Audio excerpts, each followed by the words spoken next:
Suivre votre magazine kiosque de ce 2 avril, et-je dire 2023.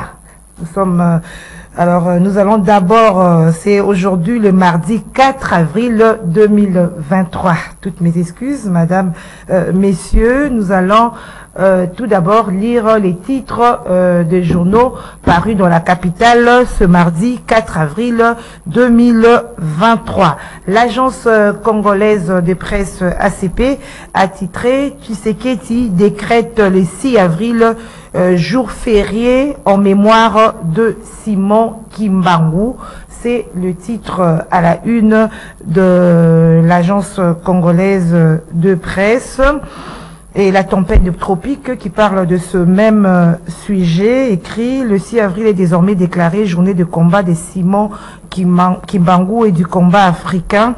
Cette décision est inscrite dans l'ordonnance présidentielle rendue publique lundi annonçant la liste des jours fériés en République démocratique du Congo.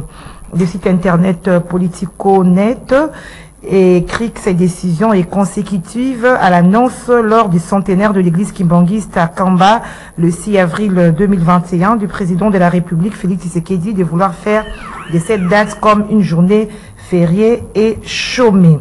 Voilà, ce sont là les journaux que nous avons reçus ce matin. Alors les journaux se sont également focalisés sur la question de l'Est de la République démocratique du Congo au sujet de cette mise au point du porte-parole du gouvernement Patrick Mouyaya au cours de la conférence d'hier. Patrick Mouyaya au sujet de la prétendue interdiction d'accès aux FARDC des territoires libérés par les rebelles du M23. Faux, a rétorqué le porte-parole du gouvernement qui parle de l'intox, de la manipulation. Commentaire, c'est dans ce magazine kiosque. Voilà. Nous avons deux invités aujourd'hui. Christian Moleka, bonjour. Bonjour madame. En forme?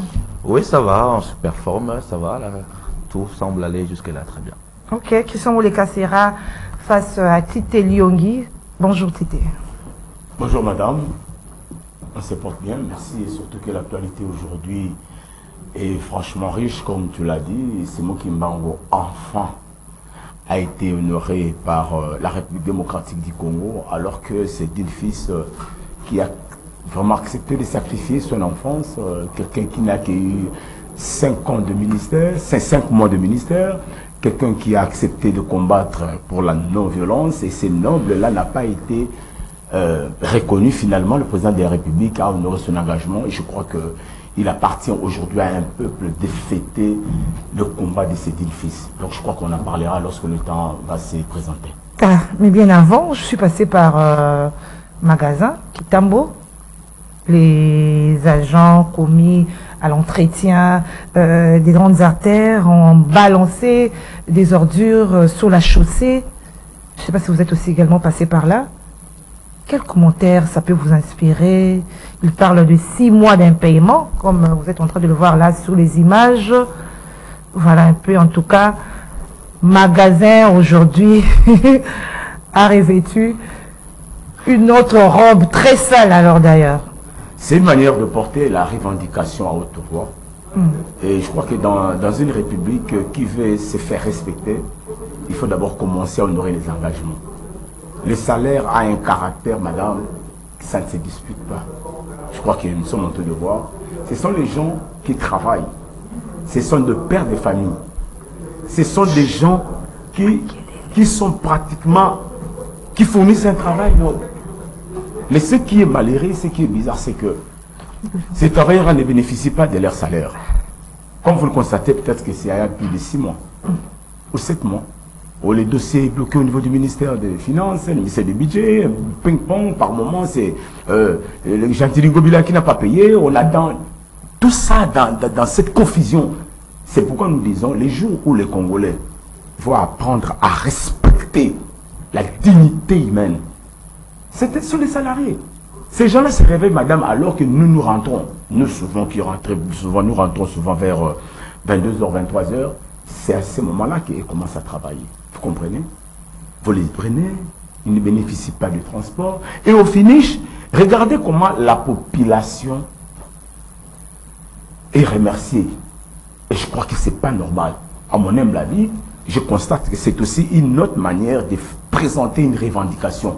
Oui, la revendication est reconnue. C'est un droit égal. Il faut payer l'ouvrier son salaire. Il faut leur donner leurs moyens de survie. Ce sont des pères. Ils louent des maisons. Est-ce que vous comprenez? Donc, en tout état de cause, il faut seulement dire qu'il faudra que le président de la République, tu sais qu'il va être caporalisé jusqu'à ce niveau pour donner des instructions à Ngobila de payer ces gens. Ce qui est un problème. On doit être sérieux. Je dis qu'on doit être sérieux. Si les gens commencent à porter des revendications jusqu'à ce niveau, madame, si aujourd'hui on renverse des poubelles, la place publique, est-ce que vous savez comment on expose la population à des maladies?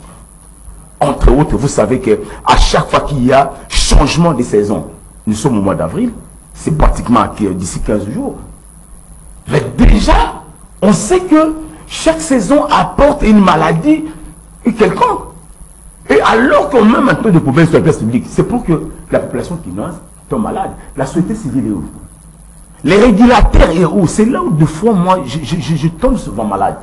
Parce qu'il appartient aux régulateurs, il appartient à la société civile, il appartient au mouvement, aux syndicalistes de protéger les travailleurs. Aujourd'hui, les travailleurs, tous les jours, trompés par l'employé, et on ne sait pas. Bon, ils vont maintenant se voir quel sang. Ils vont déverser chez qui? Voilà, merci Tité. Alors, Christian Moleka, les agents commis à l'entretien des grandes artères, ils ont déversé des ordures sur la chaussée. En tout cas, c'est vraiment pitoyable de voir cette situation. En passant par là, tout le monde se plaint. Quel commentaire vous faites par rapport à ça? Déjà, il faudrait se questionner sur le statut. Ils ont quel statut? Est-ce qu'ils sont contractuels? De qui? Vous voyez, c'est ce que nous parlons là et vraiment la représentation de ce que nous sommes en matière de politique publique, c'est-à-dire que nous faisons très mal les politiques publiques. Et le gouverneur de la ville a été élu autour de je dirais même d'un projet phare d'assainissement, parce que Kinbopeto c'est de l'assainissement, mais nous sommes à la fin de son mandat et l'assainissement c'est le parent pauvre de la ville de Kinshasa. C'est-à-dire si nous ne sommes pas encore capables de gérer la chaussée et l'assainissement, c'est grave comme nation. Hein, c'est les basiques de la gestion de la ville, c'est-à-dire l'espace public, la chaussée, les égouts, les collecteurs. C'est ça la base même de l'espace public dans la gestion comme d'une ville ou d'une commune, d'une entité en tout cas. Et si vous regardez bien, c'est que depuis le gouverneur Kimbuta, l'approche qui a été développée, c'est de prendre des ONG qui sont en fait des ONG des députés, fondations ou ONG, et ce sont ces fondations-là qui sont en charge de prendre, d'assurer la traitière dans un tronçon qu'on aura découpé de la ville. Donc la ville est découpée, ceux-ci sont nés en tronçon, confiés à des ONG, entre guillemets, fondations, qui appartiennent le plus souvent aux députés, à des élus, y compris au président provincial, et ce sont eux qui recrutent des mamans, des jeunes dans les quartiers, et qui se chargent de les payer pour ce travail d'entretien. C'est ça la ville de Kinshasa. Mais c'est quand même assez grotesque pour une ville qui se veut moderne. Nous sommes au 21e siècle et c'est comme ça qu'on veut gérer l'assainissement d'une ville. Donc vous pouvez imaginer toutes les coupes possibles entre l'argent qui sort jusqu'à ce qui arrive sur le terrain. Ensuite, les députés provinciaux qui sont censés contrôler le gouverneur sont eux-mêmes en train d'exécuter des projets d'assainissement. Donc quand ça ne marche pas, qui contrôle qui? Quand ça ne marche pas, qui contrôle qui? Maintenant, qui va interpeller le ministre de l'assainissement, de l'environnement, pour demander qu'est-ce qui ne marche pas? Parce qu'ils sont eux-mêmes co-exécutants. Conflit d'intérêts. C'est ça la ville de Kinshasa, malheureusement. Et ça, moi, ça ne me surprend pas qu'on arrive à un moment donné où il y a des problèmes de finances publiques, soit au niveau provincial, soit la répression qui ne vient pas, et que ceux qui sont en train de contrôler et qui sont exécutants aujourd'hui sont dans la capacité de convoquer le gouverneur ou de convoquer le ministre concerné et poser les questions nécessaires. Parce qu'ils sont eux-mêmes co-exécutants. Nous sommes dans un cycle inexplicable, alors que la ville a besoin de politiques publiques claires. La gestion des déchets, les éboueurs, c'est un service capital. Parce que derrière, il y a des questions de santé publique. Lorsqu'on parle assainissement, le mot sain est à l'intérieur, il y a des questions de santé publique. C'est-à-dire on expose des quinois à des maladies. Parce que ces déchets-là entretiennent des conditions qui peuvent déjà développer des pandémies, des moustiques, et ainsi de suite. Et il n'y a aucune politique claire, malheureusement claire. Donc, ceux-là sont en train de protester parce qu'ils ne sont pas payés. Mais au-delà de ça, c'est toute une chaîne d'assainissement qui n'existe pas et qui ne fonctionne pas. Alors, comment expliquer d'un côté, on est en train de casser avec l'opération coup de poing, hein, c'est ça, oui. pour remettre de l'ordre. De l'autre côté, ceux qui ont été commis à l'entretien, ils ne sont pas payés. C'est un peu paradoxal. Est-ce qu'il y a une cohérence, est-ce qu'il y a une cohérence dans tout ça? Ou parce qu'on fait, parce que le Conseil des ministres s'est réuni autour du président, a levé des options et la ville exécute. Le gouvernement de la ville n'est pas l'exécuteur du gouvernement central.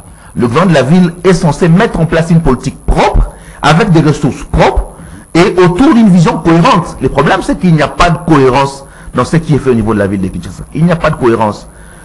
Le gouverneur a commencé dès le début à mettre en place l'usine de traitement de déchets. Nous sommes à la fin de son mandat. L'usine jusque-là n'est pas en place. On a commencé une très bonne initiative de réduction de déchets à travers l'initiative Kintoko, qui est un très bon projet qu'il faut saluer, parce que là on travaille dans la réduction des déchets. Mais où est-ce que nous en sommes en termes de motivation économique? Parce que quand vous ne motivez pas économiquement suffisamment le citoyen, ben c'est l'entrepreneur lui-même qui commence maintenant à ramasser.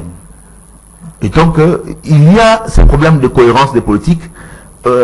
Casser c'est facile, construire c'est plus compliqué. Donc au-delà de casser, il faut proposer à la ville des politiques claires sur des questions d'enseignement, sur des questions d'aménagement. Et là le gouvernement provincial peine à produire des politiques cohérentes. Voilà. Alors, avant de boucler avec ce sujet, ce qui est grave, c'est depuis le matin, il y a pas des autorités. Pourtant, le rond-point magasin, là, le carrefour magasin, c'est juste à côté du palais présidentiel. Mais là, il y a des ordures partout. Il n'y a aucun mouvement depuis le matin. C'est ça, c'est pratiquement sur des indices qui démontrent par moment que, pour démontrer que Kinshasa est mal géré sur 4 axes. Le premier axe, d'abord, sur l'aspect politique. Vous savez que ces gens-là, dans des pays organisés, j'ai eu la chance pratiquement de le vivre légèrement aux États-Unis, à telle enseigne que pour renforcer la sécurité et la gouvernance, là nous sommes au niveau de Washington DC, les gouvernements placent une partie de population à un travail que lui-même, le gouvernement, le fait pour sécuriser. Je prends un exemple. Vous arrivez aujourd'hui à l'aéroport de Washington, vous descendez, les taximens qui est là, ne vous en faites pas, ils vous accompagnent d'un service de sécurité. Tout cela pour éviter des infiltrés. Tous ceux qui sont en train de balayer là, c'est aussi un service non seulement pour l'assainissement, mais également pour la sécurité, parce que ce sont les gens qui voient et qui sont contents à tout. Mais la faiblesse aujourd'hui, même les services de sécurité, ne savent pas que peut-être le chef de l'État peut passer d'ici 2-3 heures, le paisible citoyen. Et ça peut même déranger la circulation. Voilà pourquoi nous disons qu'il y a aussi des choses qui semblent être aussi bas, mais que nous devons faire tout pour capitaliser la gestion. C'est la vie d'une nation. Comme on dit, on gère le peuple. Madame, la gouvernance, c'est d'abord, on ne peut pas être gestionnaire s'il n'y a pas l'espace qu'on appelle territoire, s'il n'y a pas la présence des gens, le capital humain que vous voyez, les traitements de ces capitales, ça reflète par moments aussi la qualité de ce qui nous gère. Je suis très sérieux. Parce que si nous sommes au niveau de la décentralisation, aussitôt fait l'homme à Kinshasa le mieux informé s'appelle Gentilin Ngombila, et celui qui est appelé à de temps en temps inviter Ngombila lorsque peut-être il n'y aura pas ce qu'on appelle la bonne gestion, c'est l'Assemblée provinciale. J'ai écouté mon ami ici lorsqu'il a évoqué le problème lié sur les conflits d'intérêts. Les conflits d'intérêts n'est rien d'autre que lui-même qui est tenté de donner les services et lui-même qui est tenté de solliciter, exécuter ses services. C'est la même personne. Et je ne vois pas aujourd'hui Koudin Pouyi, toute cette théorie en tant que professeur d'université, et placer des histoires qui n'honorent pas prédicateur, pasteur. Alors que lui-même a une société comme ça, en train de ramasser les débris, des histoires, abandonner les consorts, tout c'est peut-être pour préparer la campagne. Ça, c'est quelle république? Ça, c'est quelle ville? On doit être sérieux. Si Gilles Alinguet réellement existait, si au moins la justice congolaise existe, est-ce que vraiment on peut le laisser jusqu'à ce niveau? Je parle bien du mot droit, conflit d'intérêts. C'est pénalisé par la loi. On ne peut pas leur donner ce crédit. On ne peut pas leur donner ce marché. Et aujourd'hui, vous les retrouvez des marchés, ils sont incapables maintenant d'honorer.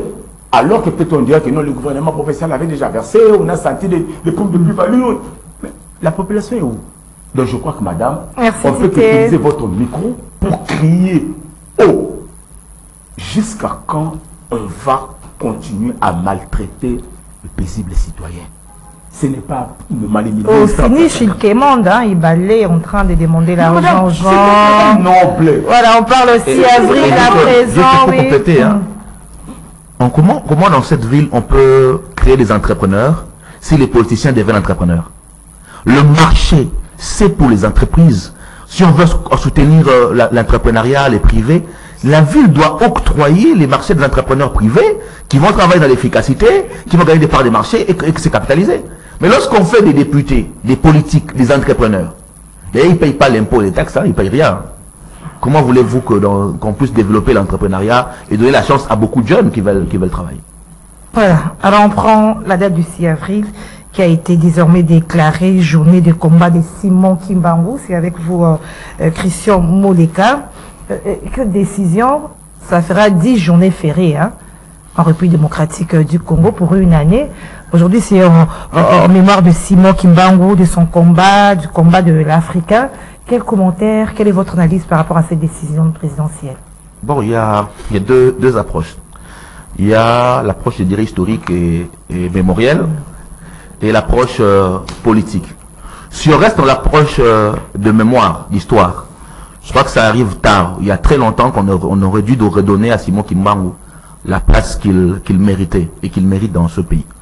Parce que les révolutions politiques, pour qu'elles se mettent en place, elles sont toujours précédées des révolutions culturelles. C'est-à-dire les hommes qui préparent les esprits pour qu'après viennent les révolutions politiques. Et chez nous, les révolutions culturelles ont pour trame Kimpanvita, Simon Kimbangu, Paul Panda Farnana, des personnalités Ngongolo Tete, énormément, ils sont pas simplement au Congo central, là ils sont très nombreux, Ntsiri également, qui ont participé à construire l'imaginaire nécessaire à la libération politique. Christian Moleka, quelle est votre analyse par rapport à cette décision présidentielle, la date du 6 avril, journée fériée chômée, en mémoire de Simon Kimbangu, de son combat et du combat de l'Africain? Je pense qu'il y a deux approches à mettre en exergue. Il y a d'abord l'approche historique et mémorielle, et ensuite l'approche politique. Pour ce qui est de l'approche mémorielle, je crois il était quand même temps que, comme nation, nous redonnions la place à ceux qui ont travaillé, milité, pour que nous construisions cette nation et cet imaginaire nécessaire à l'indépendance. Les révolutions politiques sont toujours précédées des révolutions culturelles. Et donc, que ce soit la Révolution française qui avait ses modèles, au Congo, notre révolution politique, notre indépendance a été précédée par des gens qui ont travaillé pour construire l'imaginaire nécessaire à la libération. Donc on peut citer Kimpanvita dans l'imaginaire, on peut citer Msiri, on peut citer Ngongolo Tete, on peut citer Simon Kimbangu, on cite Paul Panda Farnana, ils sont nombreux, ceux qui ont participé à construire cette mentalité nécessaire à la libération. Lorsqu'il disait par exemple que Mutumwindu akoma Mundele et Mundele akoma Mutumwindu, c'est-à-dire Simon Kimbangu, c'est-à-dire vous deviendrez également des chefs, vous deviendrez égaux à l'homme blanc, vous serez capable de faire ce que le blanc fait, et dans la tête des Congolais, nous sommes en 1921, dans la tête du Congolais, pas à Kinshasa, mais à Kamba, c'est-à-dire vous quittez Mbanzangungu, vous entrez jusqu'au dans le Congo profond. Une telle pensée, c'est une pensée c'est une graine de révolte, de rébellion que vous aimez. Et c'est d'ailleurs pour ça que l'autorité coloniale a compris très vite que cet homme était une menace et que de Mbanzangungu, de Kamba où il était, on l'a arrêté pour l'amener à Lubumbashi.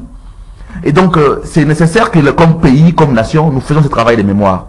Maintenant, au-delà de la symbolique d'un jour férié, il faut aller plus loin. C'est-à-dire qu'il faut mettre en place une commission historique qui travaille. Est-ce que vous savez qu'à part Simon Kimbangu, il y a eu 32 000 familles qui ont été déportées? Déportées et déployées dans toutes les provinces du Congo. Et les enfants de ces familles, les Banankole, les moi j'ai la chance d'aller à Kamba. Si vous allez, il y a toute une histoire autour de ces... Il y a eu des gens qui sont morts.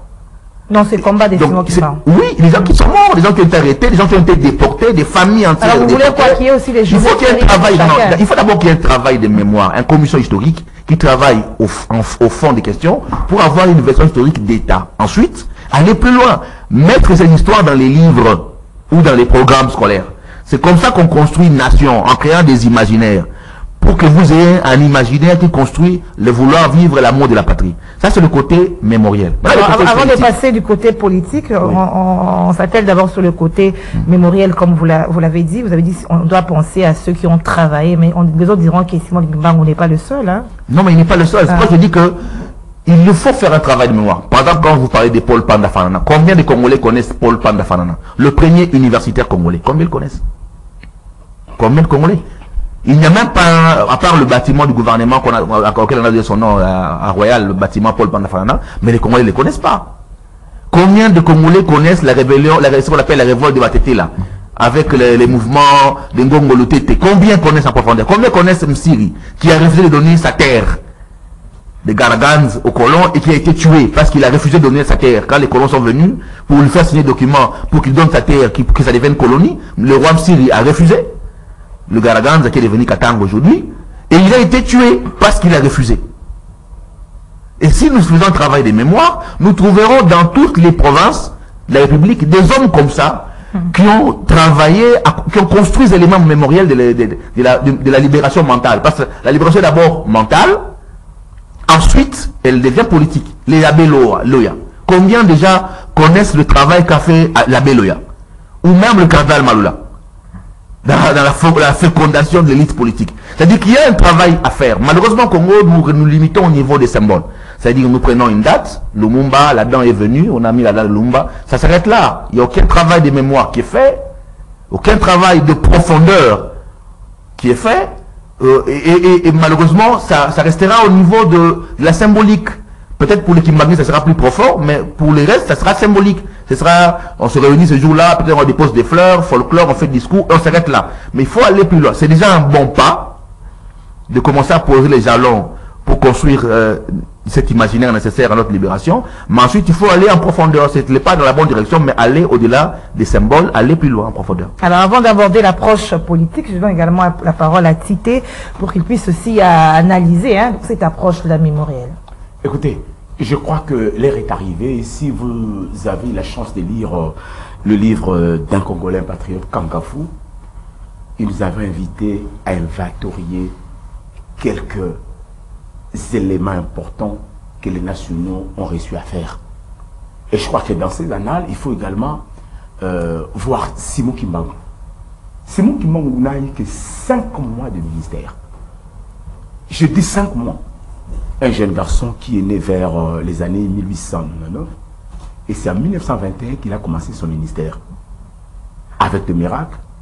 Au-delà de miracles, il est sorti pour dire à haute voix. Donc il s'opposait à la colonisation belge en créant une résistance pacifique. Je dis, retenez bien ces mots. Dans une résistance pacifique, on demande à l'oppresseur d'arrêter avec cette manière de réprimer le peuple, mais de manière aussi pacifique. Simon Kimbangu n'a pas utilisé une arme blanche. Simon Kimbangu n'a pas utilisé une politique faisant foi, nous sommes du Congo. Non, non. C'était pratiquement quelqu'un dans son speech avec l'esprit spirituel, un courage. C'est ça ce qui nous importe. Comme tout serviteur de Dieu, bien sûr. Mais madame, ce sont des valeurs. Et ce qu'on dit, une valeur oubliée. Vous voyez? Depuis l'histoire, qui est ce président qui pouvait croire ou compter encore le bienfait? À quelle occasion? Mais alors que Simon Kimbangu a fait 30 ans de prison, c'est le plus, je dis bien, le prisonnier le plus vieux du monde. Plus que Mandela. On n'en parle pas. Il faut consulter l'histoire. Il faut interroger l'histoire. Il est mort en prison alors qu'il a été séquestré en 1921. Simon Kimbangu a passé 30 ans en prison où il mourut. Mais du moins, dans les 5 ans que le monsieur faisait passer son ministère, son message, c'est un message de paix. Pour dire à l'homme blanc, messieurs, ce n'est pas l'heure. Si maintenant arrivé, si vous me poussez à parler sur les hommages qu'on doit apporter Assimo Kimbangu, je crois que Félix Tshisekedi a gagné son pari. Mais Christian a évoqué aussi d'autres personnes qui ont également c'est clair, madame. travaillé madame. pour le bien de l'homme noir. Dans le contexte actuel, vous savez qu'aujourd'hui, la RDC est sous l'agression et il faut éveiller une conscience commune. C'est-à-dire créer une mobilisation autour de quelque chose. On crée pas la mobilisation parce qu'on veut voir Tadel, parce qu'on veut voir... Non, non. La mobilisation, c'est autour de quelque chose. Autour d'une lutte, d'une résistance, d'un combat. Et dans l'approche, pour éviter la balkanisation, il faut d'abord faire véritable marche en arrière. Les gens qui ont sacrifié leur vie au profit de la communauté. Madame, excusez-moi, je suis chrétien, est-ce que vous avez quand même le temps de lire la Bible à l'époque d'Esther, où on voulait tuer Mardoché, Aman a soulevé le poteau. Et il s'est avéré que, à travers la prière, les rois Astérus se souvenaient. Oh, mais il y avait quelqu'un quand même qui nous avait fait du bien. Et là, c'était quand, après avoir parcouru les annales, on a retrouvé le nom de Mardoché, quelqu'un qui a sauvé le roi. De la même manière que quand on sauve le roi, Simon Kimbangu a lutté pour la cause d'un peuple, l'honneur d'un peuple, pour dire à l'homme belge, à l'homme blanc. Madame, à l'époque on avait, oui, deux courants religieux. D'une part, il y avait le courant, entre guillemets, catholique, qui était pro la force coloniale. Aujourd'hui, le catholique prend maintenant les devants. Ça, c'est mon humble avis. J'ai dit, consulte l'histoire. La religion chrétienne est venue avec la colonisation et il l'a entériné. Mais Simon Kimbangu a été inspiré par Dieu pour défendre l'homme noir. Et aujourd'hui, maintenant... Vous voulez dire quoi? Qu'il est le seul qui a défendu l'homme noir? Bon, jusqu'à la fin du contexte, il faut pas... Il y a d'autres personnes, que Christian également a évoqué. Les mouvements messianiques au Congo, il y en a plusieurs. Par exemple, les mouvements Kitawa, là, que vous ne connaissez pas. Les mouvements messianiques au Congo ont été nombreux. Les mouvements Antonin, les mouvements Kitawa, là. Il y a plein de mouvements messianiques. Donc, parmi les courants messianiques, il y a également Simon Kimbangu. Mais est-ce que les autres ne vont pas aussi réclamer, les autres religions, mais qu'on a donné une seule... On a consacré une journée... On ne réclame pas. En cette manière, c'est-à-dire, il appartient au pouvoir public de consulter les annales. Quelles sont les personnalités qui ont osé, qui ont même risqué l'ultime de leur vie à cause de la nation? C'est à ce moment-là que ces gens-là doivent placer dans le mérite. On aura toute une année avec des journées fériées. On aura toute une année avec des journées fériées dans ce cas-là. Madame, s'il vous plaît, le problème, c'est pas les journées fériées. Et ça, c'est encore l'approche des Congolais qui n'est pas très bonne. Les journées commémoratives ne sont pas à confondre avec les journées fériées.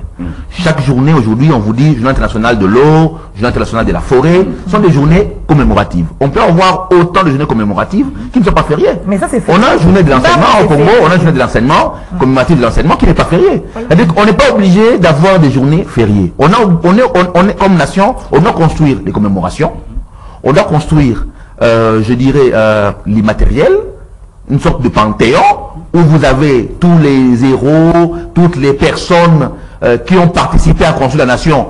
Donc, vous avez cette maison-là des grands, hein, une sorte de panthéon des grands, où on sait que la nation est reconnaissante à tous les grands. Pas de manière sélective. Mais pourquoi je dis qu'il faut un travail de mémoire? C'est un travail rigoureux, avec une commission, avec une institution, qui a pour but de créer... Parce qu'on construit une nation avec des repères. Les gens ont besoin des repères.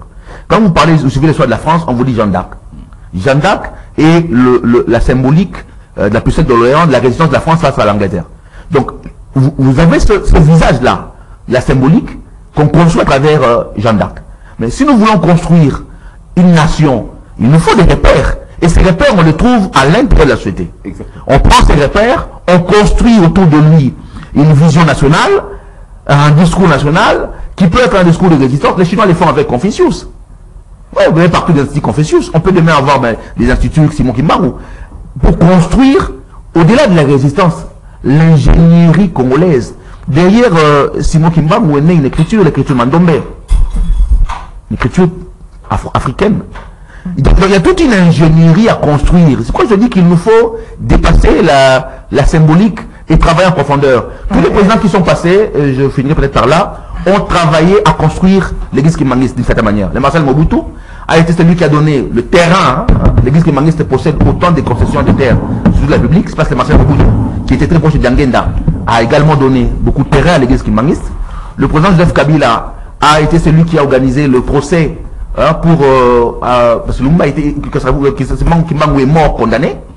Et donc il fallait organiser un procès pour l'acquitter. Ensuite ramener ses restes à Kamba pour le placer lui avec sa femme dans les mausolées. Et le président Félix à son niveau vient ajouter la touche de la lettre d'indépendance. Ça veut dire qu'il y a quand même une constance dans les politiques congolais de construire autour de Simon Kimbangu une sorte d'imaginaire et des mémoires. Malheureusement, c'est généralement à des fins politiques. Voilà, c'est ça d'ailleurs qui allait être ma question. Beaucoup voient de cela une décision politique à quelques mois des élections. Effectivement, c'est un coup électoraliste. Le président est allé à Kamba en 2021 pour le centenaire. Et en 2020, une équipe du président, moi j'étais également à Kamba, est allé lancer les travaux de la route de la Passion. La route de la Passion, c'est la route que Simon Kimbangu a utilisée pour quand on l'a arrêté pour le ramener à Mbazangongo. Ben, c'est une route qui est délabrée. Ceux qui vont à Kamba connaissent l'état de la route, c'est une route qui était délabrée. Le président avait promis de faire la route. Il avait également promis d'inscrire le cours, de faire de cette journée une journée fériée et d'inscrire dans les programmes de cours Simon Kimbangu. C'est une promesse politique qu'il est en train de réaliser dans un contexte où l'électorat au Congo central attire l'attention du président. Si vous pouvez compter les nombres des voyages que le président a fait au Congo central, pas uniquement à Kamba, dans tout le Congo central, vous verrez que le président a beaucoup visité cette province. Que ce soit à Boma, à Mwanda, à Kamba, c'est une province qu'il a beaucoup visité, parce que dans sa volonté légitime d'avoir un deuxième mandat, l'électorat à l'ouest semble aujourd'hui être sa plus grande préoccupation. Vous avez Jean-Pierre Bemba, vous avez son Kassai autour de lui, et donc le Congo central est un élément de plus dans le captage de l'électorat de l'Ouest, parce qu'il sait que les grandes difficultés seront à l'Est. La question sécuritaire, la montée de Katumbi au Katanga, et donc l'électorat de l'Est sera plus difficile à conquérir. Et donc le président travaille maintenant à conquérir l'électorat de l'Ouest. Et donc c'est une décision sur l'électorat de l'Ouest. Et pour le Congo central, l'église Kimbangu est un élément important. Je vous dis que c'est une stratégie électoraliste. Mais ce qui est en politique, c'est normal. En tant qu'animal politique, ça fait partie du jeu politique. Voilà. Est-ce que vous avez la même lecture aussi citée par rapport au volet politique? À moins que vous soyez aveugle pour ne pas comprendre. C'est vrai que le besoin a été, selon mon co-débatteur a dit, il y a cela 2 ans, que le président, une fois arrivé au Kamba, il a fait 2 promesses. La première promesse, c'est d'abord de construire de la route en Banzangongo jusqu'à Kamba, au moment où nous parlons. En tout cas, les travaux ont commencé. Et également, de rendre hommage à ces dignes fils, quelqu'un qui a sacrifié son enfant à l'âge de 31 ans, 32 ans, pour passer 30 ans en prison, mourir en 1951, et à quelques mois des élections. Donc c'est un acte. C'est vrai qu'il y avait déjà des traces, mais réalisées à ce moment. Et alors, on doit se poser la question, est-ce qu'il y a eu opportunité? Est-ce qu'il y a eu... Oui, il y a eu opportunité parce qu'il fallait élever les noms d'une fille et pour que tous ces adeptes se sentent quand même également. Sur le plan politique, c'est logique. Parce que vous êtes sans ignorer, madame, la cartographie électorale, c'est quelque chose qu'il faut, j'insiste bien, très bien déclasser. On peut placer des gens. Mais les faits comptent plus sur le mosaïque des personnes. Je parle de faits. L'acte que quelqu'un pose. Aujourd'hui, je ne vois pas avec ce que le président de la République vient de prendre comme décision d'élever la mémoire de ses dignes fils. Et pour les Né-Congo, c'est ce qu'on appelle, ils marchent par des illusions. Pour eux, c'est un acte. En tout cas, tu es notre frère. On appelle ça en droit international la théorie sur la conception. En exemple, par exemple, quand vous êtes en Allemagne, quand vous parlez la langue aérienne, automatiquement on vous accorde la nationalité allemande. Directement, en Italie par exemple, à l'époque, avec Mussolini et autres, quand vous parlez, donc on vous l'accorde, il n'y a pas de débat. Donc, le chef de l'État, en faisant cette histoire, je crois qu'il a eu pour la première fois des très bons réflexes et également des bons conseillers. Parce que c'est vrai que c'est une stratégie électoraliste, mais liée à une réalité profonde. Donc il ne fallait que oser. C'est-à-dire quoi? C'est-à-dire quoi, lors des élections, c'est déjà acquis? Madame, les Kimbanguistes vont voter pour Félix. Ça change à n'importe quel moment. S'il faut consulter les élections américaines, par exemple, françaises, Vous savez qu'il y a quelqu'un qui a passé même son temps ici, par moment, en République démocratique du Congo, Dominique Strauss-Kahn. À quelques jours, je dis bien à quelques jours, après capable de devenir président de la République, il s'est fait arrêter pour des scandales sexuels. Son histoire est passée. Donc Dominique Strauss a raté d'être président de la France pour une simple négligence. Voilà pourquoi nous disons que s'il y a des comportements à faire, s'il faut conserver des ministres, aller même avec les autres en France par exemple, avec la loi sur la détention des armes, ça coûtait même la candidature de certains républicains. Parce que pour les Américains, on dit qu'il faudra que chaque citoyen puisse porter des armes pour sa protection. Donc, il y a des choses qui interviennent 2 fois par moment. Donc, partant de cette histoire, le sondage change directement. Donc, il faut maintenant questionner Bercy, questionner tous ceux qui ont l'habitude de faire les sondages d'opinion pour voir est-ce que la perception du public a changé par rapport au choix, par rapport à l'intention de vote. Donc, ce sont un peu des éléments importants, même si vous ne considérez pas des sondages en République démocratique du Congo, mais je vous dis que chaque fait, chaque comportement influence les climats sur les sondages. On peut dire que la politique a primé sur l'approche mémorielle, Christian Mouleka. Bon, la mémoire a toujours été utilisée par la politique et inversement. C'est toujours un recours de la mémoire par la politique pour des fins politiques. Justement, je voulais dire qu'à chaque fois, si vous regardez l'histoire du Congo de manière assez cohérente, vous verrez qu'à chaque fois que le régime à Kinshasa se retrouvait en difficulté avec l'église catholique, elle s'est toujours rapprochée de l'église kimbanguiste. Mobutu l'a fait lorsqu'il a commencé à avoir des problèmes avec l'église catholique, autour du nom, autour de Bankadal Malula. Mobutu s'est rapproché de l'église kimbanguiste. Joseph Kabila l'a fait lorsqu'il a commencé à avoir des problèmes avec Mosengo.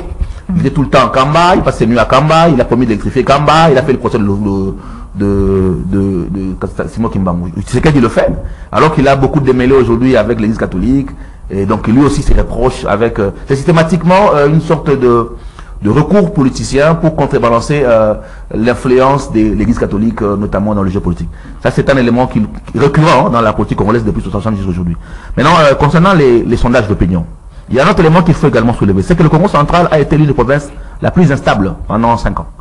Qu'il s'agisse du gouvernement Atou, avec toutes les tensions avec son gouverneur, l'Assemblée, le départ d'Atou, l'arrivée du nouveau gouverneur aujourd'hui, la gestion du Congo central, d'un point de vue administratif politique, a été très mal gérée par Kinshasa, notamment par les différents ministres de l'Intérieur qui sont passés. Et donc, en quelque sorte, le régime a affaibli en termes de développement la province. Parce qu'on n'a pas assuré une stabilité institutionnelle au niveau de la province. Les gouverneurs qui sont passés à la tête n'ont pas aidé à avoir une stabilité. Et donc, il y a une grande morosité économique. Et donc, il y a un grand désespoir des Congo centrales. Maintenant, est-ce que le fait de faire de Simon Kimbangu aujourd'hui, de l'accorder un jour férié, fera oublier tous les restes des problèmes liés au véhicule? C'est ça la grande question. Encore faut-il faire les sondages réellement et constater l'évolution de la population. C'est un pas dans la bonne direction, mais en amont, il y a eu beaucoup de ratés et ces ratés-là vont malheureusement pas aider les présidents à capitaliser maximum comme il aurait pu le faire l'élévation de Simon Kimbangu. Voilà, nous allons dire un mot par rapport à l'est de la République démocratique du Congo. Il y a eu la prétendue interdiction, ça fait polémique ou non, les FARDC sont interdits d'accéder au territoire libéré par le 23. Le porte-parole du gouvernement a rejeté toutes ces allégations. Il y a également l'interpellation à l'Assemblée nationale, notamment du vice-premier ministre des Affaires étrangères par rapport à l'arrivée de la force régionale, également le vice-premier ministre de la Défense, par rapport toujours à cette question de la force régionale. Qu'est-ce que vous pensez? Comment est-ce que vous voyez cette situation? Madame, je crois que l'organe Parlement, pour ne pas dire dans son ensemble, le Parlement s'est réveillé tard, cette institution. Lorsque Jean-Jacques Rousseau, Montesquieu, tous ces philosophes que vous connaissez qui ont parlé à haute voix sur le principe et entré sur le partage du pouvoir, le Parlement a comme mission, j'insiste bien, de contrôler la gestion de l'exécutif. Légiférer et contrôler deux choses. Comment expliquer un gouvernement peut prendre des initiatives sans pour autant avoir l'aval du Parlement.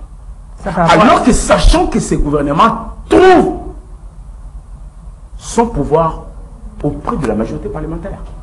Donc si aujourd'hui nous parlons du gouvernement Samba Lukonde, à un soubassement, et dans un contexte qu'on dit en droit sui generis, il y a un problème. Où on ne sait pas en République démocratique du Congo si nous sommes en face de quel régime. Régime présidentiel ou régime parlementaire. C'est ça encore la confusion. Nous avons imité les systèmes français alors que eux-mêmes les Français n'ont pas encore jusqu'à aujourd'hui maîtrisé. Je reviens maintenant. Pour maintenant parler à haute voix, le Parlement s'est réveillé. C'est-à-dire qu'il fallait faire un amont. C'est une confusion qui s'est créée. Il faut le dire à haute voix. L'armée ougandaise, qui a toujours une intention négative sur le sol congolais, se déploie dans le cadre de forces régionales, alors que la mutualisation avait déjà précédé cette intervention. Nous les avons déjà fait entrer. Lorsque le principe de mutualisation s'était présenté, je me pose la question, est-ce que le Parlement a été sollicité? Et si le Parlement n'a pas été sollicité, quel a été le travail du Parlement pour ne fût-ce que éclairer l'opinion, pour ne pas même protéger la population civile? Des questions se posent. Ces questions-là se posent à haute voix pour comprendre est-ce que réellement le principe de séparation du pouvoir existe dans ces pays? Ce sont des questions que je me pose. Mais par rapport à cette inquiétude, le porte-parole a dit qu'il y a évolution sur le terrain. J'ai vu aussi le communiqué du Uhuru Kenyatta qui dit qu'il y a évolution. Non, alors, tous ces cadres-là, regarde, lorsqu'on veut aujourd'hui parler sur la gestion, je parle à haute voix. La République n'a pas été créée par des intentions ou placée par des besoins des gens. Non. La République n'a placé des textes pour régir, réglementer.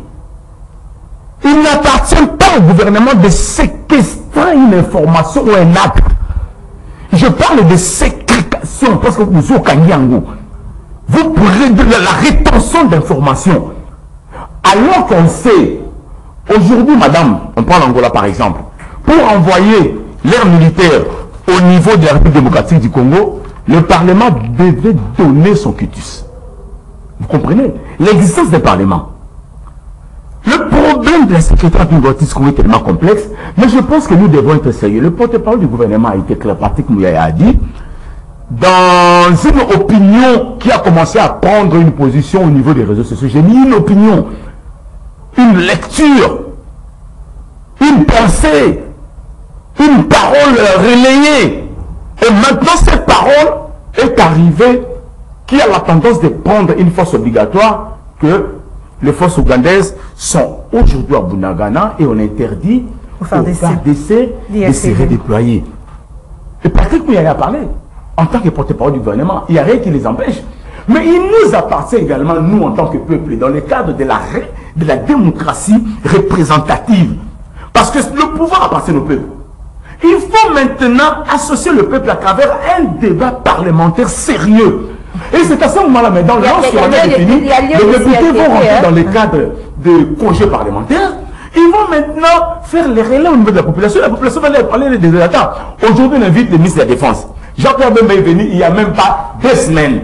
On va lui poser des questions je dis bien, qu'il va intériner par principe de gestion. Mais à Yémina, nous y a noté. Il peut se prendre de tous ces dossiers. Vous l'invitez. Vous invitez Peter Kazadi. À peine 1 semaine. Bon, je ne sais pas. Pour qu'il présente quoi? Voilà, on peut pas cette... On parle du principe de continuité de l'État. De continuité, mais il faut être sérieux, madame, en 20 secondes. Il faut être sérieux parce que l'objectif, c'est quoi? Pour que le gouvernement puisse vous donner les indicateurs sérieux pour sauver la République. Mais vous invitez les gens qui sont innocents sensiblement des aspects, alors que vous-même, les parlementaires, vous avez été là. Vous avez fermé les yeux. Vous avez laissé faire. Vous n'avez plus au finish parce que vous savez que c'est quelques jours des élections. Voilà, merci de citer. Alors, Christian Moleka, la lecture est la même. On invite des gens qui viennent à peine de prendre leurs fonctions, qui n'ont même pas encore la maîtrise des dossiers, alors que les députés devaient les faire en avant même l'entrée de ces troupes ougandaises, des troupes de l'EAC comme l'a dit Tité. Bon, je crois qu'il y a, je prendrai la question à rebours. On va commencer par l'intervention du ministre Patrick Muyaya. Il y a aujourd'hui une inquiétude de beaucoup de Congolais sur l'avenir du pays. Et beaucoup de spéculations sur les réseaux sociaux, sur la balkanisation, sur les différentes communications que font également les pays étrangers chez nous. Vous avez par exemple la communication du fils de Museveni sur Twitter, que les M23 sont nos frères, qu'on ne devait pas venir les combattre. La communication officielle de l'armée ougandaise sur le fait qu'ils sont une armée neutre, qu'ils ne sont pas venus en mission offensive. Et donc, cette communication-là a sémé le doute dans la tête de beaucoup de Congolais qui ne comprennent pas où est-ce que nous sommes en train d'aller. Est-ce que Bunagana revient à la République? Est-ce que les Ougandais l'occupent? Qu'est-ce qui se passe? Et donc, cette communication assez brouillée a créé l'inquiétude. Et le but, je crois, la sortie du ministre Muyaya, c'était de tenter de calmer l'opinion parce qu'il y a une inquiétude légitime sur la question sécuritaire. Et je crois que le gouvernement doit faire un effort d'anticiper la communication et pas toujours de subir. Nous sommes toujours dans la réaction. C'est-à-dire, il y a un fait, il y a une opinion qui bouge et le gouvernement vient en réaction, tenter de calmer. Et aujourd'hui, vous avez vu que sur Twitter, les débats continuent sur l'essence des mots, notamment on ne va pas négocier avec les M23 et ainsi de suite. Donc la communication est un élément important de la réponse de la guerre et donc le gouvernement doit travailler en amont et pas toujours en aval, en réaction aux événements. Anticiper, lorsqu'il y a une opération qui vient, anticiper, communiquer en amont, orienter l'information plutôt que de subir. Parce que quand les autres tweetent et que l'opinion commence à demander Patrick Muyaya est où, Tina Salama est où, venez réagir, vous venez en réaction, vous voyez, ça, c'est pas intéressant en termes de communication. Maintenant, sur la question elle-même du Parlement, nous sommes en année électorale. Les députés élus de l'Est savent que d'ici là, ils vont aller rencontrer la population et qu'ils ont des comptes à rendre. Parce que la population va leur demander, vous avez voté état de siège pendant autant d'années, vous avez été là, vous avez contrôlé les ministres. Et donc, ils ont besoin de donner à la population l'essentiellement qu'ils travaillent. Donc, nous allons avoir une fin d'année très agitée parce qu'au niveau du Parlement, il y a des gens qui sont sous pression pour leur strapotin et qui vont avoir un activisme parlementaire assez élevé pour montrer à l'opinion qu'ils font leur part du boulot. Hein. Ils font leur part du boulot, qu'ils ont fait leur part du boulot. Parce que 2023, c'est pas loin. Malheureusement, dans ce contexte-là, nous allons créer une grande instabilité, une fragilité institutionnelle. Parce que vous avez des ministres qui entrent, même pas une semaine, qui n'ont peut-être pas encore formé leur cabinet, et qui sont en train de prendre connaissance des dossiers, mais qui sont appelés au Parlement pour répondre à des préoccupations. Ça peut pas fonctionner comme ça. Donc il faut à un moment être plus lucide pour comprendre que c'est une pression, oui, parce qu'ils viennent des vacances, ils ont subi la pression des électeurs et ils veulent montrer aux électeurs qu'ils sont en train de travailler. Mais également, ça montre l'inquiétude qui est forte sur le terrain. Parce que les élites relaient l'inquiétude des citoyens. Et l'inquiétude sur le terrain, elle est très forte. Et les actions du gouvernement ne partent pas dans une logique jusque-là de rassurer l'opinion. Et la communication du ministre Muyaya devait être plus forte parce que la guerre se gagne également sur le terrain de la communication. Voilà. Merci Christian Moleka. Merci à Tité Lyongi. Merci à l'équipe technique avec Doudou Montiri, membre de Mongafula. Alors, merci à vous fidèles téléspectateurs et auditeurs. Nous nous retrouvons demain à la même heure. Au revoir.